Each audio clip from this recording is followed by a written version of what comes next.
Now to the breaking news out of Australia, where at least 11 people have been killed after several suspects opened fire on a crowd at the popular Bondi beach in Sydney. Police say the shooting was a targeted terrorist attack on a Jewish celebration. NBC's Raf Sanchez has the latest details. Raf, what more can you tell us?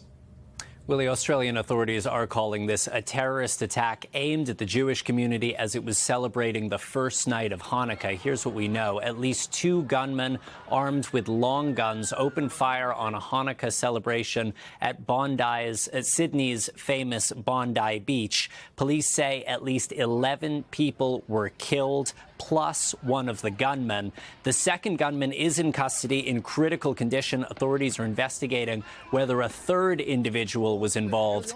And amid the horror, there was also heroism. There is a video that is a little difficult to watch, but I want to show it to you. You see that man in white running up and tackling one of the suspected gunmen. There is a struggle, and then you can see he wrestles what appears to be a shotgun out of the man's hands. Now, that man in white has not been identified, but local leaders are hailing what they say were extraordinary acts of personal courage. At least 29 people have been taken to hospital, including 2 police officers, and it is very likely that man in white saved lives. Now, there was a rabbi who was performing a wedding nearby on the beach, and I want to play you just a little bit of sound from his reflections on today's terrible events.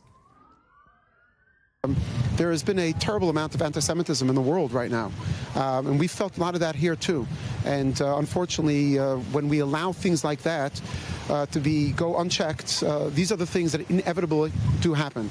But what I can also tell you is that the Jewish people, from the days of the story of Hanukkah, which is going back 2,200 years, 2,200 years, our light has not been dimmed, and we will continue to light our candles and to stand strong and to stand very tall and proud.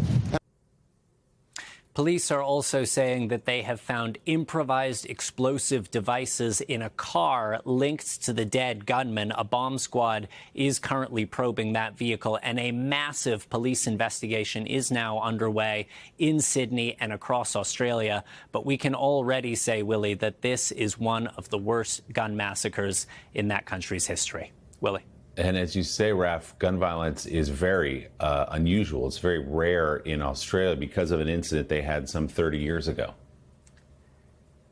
Yeah, that's exactly right, Willie. There was a gun massacre in 1996. It's called the Port Arthur Massacre. More than 30 people were killed, and the Australian government responded very quickly with new laws cracking down on gun ownership. They put in place a massive national gun buyback program that took an enormous amount of guns off the street. And the result is Australia has one of the lowest gun death rates of any developed country. So it is very unusual for there to be any gun violence at all in Australia, let alone a massacre on this scale. Willie. And this clearly not some random act of gun violence. This is a targeted terrorist attack on Jewish people. But as we heard from that rabbi, our light has not been dimmed. Raf Sanchez. Raf, we appreciate it. Hey, thanks for watching. And don't forget, you can catch the Today Show every morning on NBC or take Today when you're on the go. Just follow the Today podcast on Apple Podcasts, Spotify, or wherever you listen.